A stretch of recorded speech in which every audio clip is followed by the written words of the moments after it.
Natural hair, relaxed hair, transitioning hair would only show growth if you do the things I'm about to tell you. Some of the things I'm about to say, I've said it before in some of my videos on my channel, but the easiest thing to do is the hardest to do. In this video, I'm going to be breaking down the things you need to do in order to grow your hair. Like I've always said, and I will always continue to say, your hair doesn't stop growing. You have to use your hair to grow your hair. So how do you use your hair to grow your hair? That's what I'm going to be talking about in today's video. So make sure you watch the video from the beginning. Hopefully you can make it to the end because I'm going to drop a special tip at the end. So are you new to natural hair, or are you new to your hair growth journey? Are you new to this whole hair process? I'm glad you stopped by my channel. I'm so happy you are here. 여러분, 정말 이렇게 우여곡절 끝에 컴백을 하네요. 사실 못할 줄 알았는데. A big shout out to someone best for being the first person to comment on my video. If you also want to get a shout out, please drop a comment right now. What's up, my billion gang? It's Divine and welcome to another video. You're here for me to teach you how to grow your hair, and that's what we're going to be talking about in this video. So I hope you have your bullet journals with you. I hope you're already part of my hair growth challenge for this year, Hair Love 2023. This one is one of my favorite tips, and it is to reduce breakage. The truth is that, like I said, your hair doesn't stop growing. The only thing is that you are not retaining your hair. That's why you see big YouTubers, big influencers telling you that you need to improve length retention. And how do you improve? Oh no, I saw it coming. So where was I? You should reduce breakage in order to grow your hair. Your hair doesn't stop growing. You just have to retain and keep that length that is growing out of your hair. If you notice, the oldest part of your hair is the tip of your hair. This tip of your hair, if it becomes weaker, it can tie up with other parts of your hair. It can break away naturally or mistakenly. You have to retain it, you have to keep it, you have to care for it, because it is the most fragile part of your hair. That's why you see that your edges are very fragile, because of they are open, they are in the open. You have to take care of it. Also, to reduce breakage, you could also be intentional about the hairstyles you are making.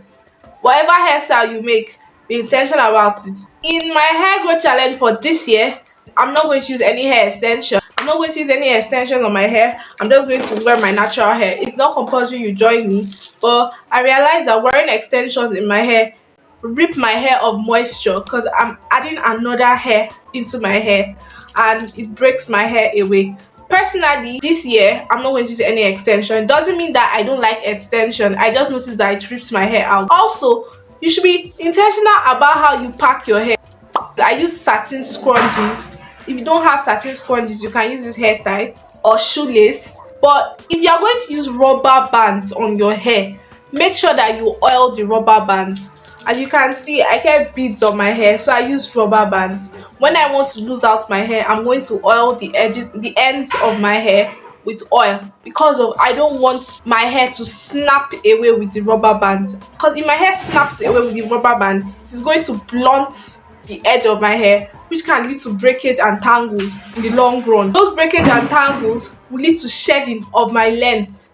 And what are we trying to do? Retain length. So be intentional about whatever hair accessory you are keeping in your hair, because it's going to affect the length of your hair. Another thing that can cause breakage is friction. Friction when you are sleeping. A lot of people, when they sleep, they turn. Like me, I turn. Because of your turning your head, and there's a lot of friction going on in your head, it can cause breakage because of your hair is going to wrap up together. But if you have things like a satin bonnet, or if you have a satin pillowcase or bed sheets, it is going to reduce your breakage because of the friction will be reduced. Also, be intentional about when you wear your hair out. In my hair growth challenge that I told you guys to download, you could see that I have hairstyles for every month, and that's because I understand the seasons of every part of the year, and I know when it's better to bring out your hair out and when it's better to lock your hair in. Because of if your hair is always out, especially during dry or Harmattan season, your hair is going to lack moisture. But also depending on your hair porosity. If you are low porosity, if you are high porosity, you understand, oh, this is the time I can bring my hair out, or this is the time I can wear this type of hairstyle, or no, I can't wear this type of hairstyle. When you're intentional about the hairstyles you make, it will reduce the shedding you will get, because you see some people will do knotless braid and they will have a whole lot of breakage, while some other people do that same knotless braid and they don't have breakage.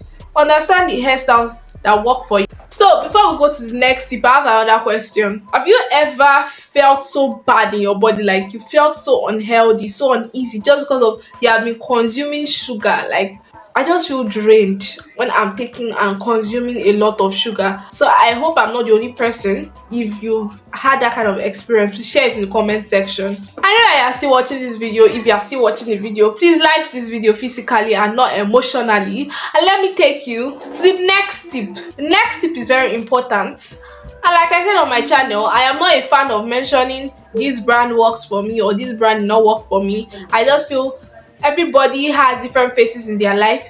There's a time in your life when you're a teenager. There's a time in your life, if you're a woman, you're going to become a mother, or your body is going to you're going to enter menopause. You're just going, your body changes. You're not that child that they just gave birth to yesterday. Like, your body is in a circle, it's in a phase that it keeps on changing. Like, your body is different from 2 years ago. Like, you might add weight, you might lose weight, so a lot of things will change in your body. And during this period, you have to adapt and change with those things. And so is the products you will use, so is the method you will use or apply your hair products. And you have to understand the difference between hair products and the methods you apply your hair products. You could have low porosity hair and you can have the right products, but if you don't know how to apply the products to your hair, it will not work for your hair. And you could also have low porosity hair and be applying your products the right way to your hair, but you bought the wrong products, so it's not even still going to work on your hair.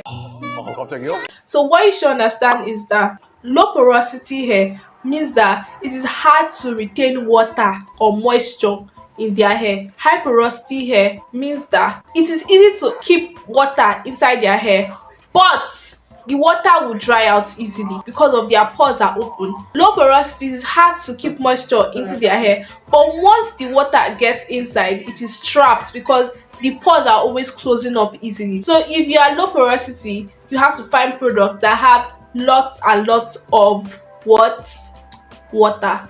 If you are high porosity, you need water, of course, but remember, your hair gets moisturized easily, so you need to find other things that can lock up products, like oils. So you need a lot of oils in your products and other things. When you are finding or buying your products, you have to read your ingredients. Very, very important. If you are focusing and you are aiming for hair growth, you need to read your ingredients. It's very, very important. Like, by now you should know this tip. Like, no brainer tip. Yeah, you said that. Like, no brainer, you should know this tip by now. Read your ingredients when you are getting your products. Make sure these particular ingredients are not in your hair products, because of your hair might react to them. And you should actually, by now, you should know what your hair reacts to. Like, there's a popular YouTuber, Natural85. She reacts to coconut oil. I personally, I love coconut oil and it works for my hair. So I know what works for me and she knows what works for her. I hope this helps you to understand that the methods are also as important as the product, not just the brand or company. The most important thing I hope you carry or take away from this video is that you should do less and care more. It's very important that you notice that skincare is as similar as hair care. Just like the way you know that simple things like washing your face every night and morning, drinking water, eating fruits will help your skincare regimen and improve your skin. Simple things like reducing the time you spend touching your hair, manipulating your hair, protective styles, less manipulative hairstyles, reducing the amount of time your hair is out in the open, reducing the amount of protein that goes into your hair if you are going through a protein overload, reducing so much on your head, allowing your hair be and let it be, and just appreciating it. You're like, Divine, how do I learn to appreciate my hair? I'm always telling you, take photos. Take photos. Appreciate how far you've come. You'll be able to see how your hair has grown. Keep track of how far you've come of this so-called journey. I've come far. I love my hair more. I know what works for me now. I am better at this. You won't be comparing yourself to others who have longer hair or who have fuller hair, because your hair has improved way beyond where, and now you love your hair even more. And that is the goal of this year's hair growth challenge, to love your hair more. If you can love your hair more, your skin more, yourself more, definitely you will have better skin, better confidence, and better hair growth. Like last week I told you guys to comment simple. This week you guys should comment hair growth. So comment hair growth if you made to this part of the video. I want to know. You can share it with a friend who needs this video. You can save it to your playlist if you want to watch it some other time. Jot down some things, and I'm trying to take my time to do more research, so I bring out tips for you guys that you guys have not heard anywhere. Make sure you follow me on Instagram at the Ofomaja, on TikTok at the Ofomaja. Yeah, and do all those other things. Subscribe to my email list. We're growing. We're almost at 50 people on the email list. Make sure you click the notification bell so you get notified when I upload videos. And make sure you check out this next video that YouTube is recommending for you.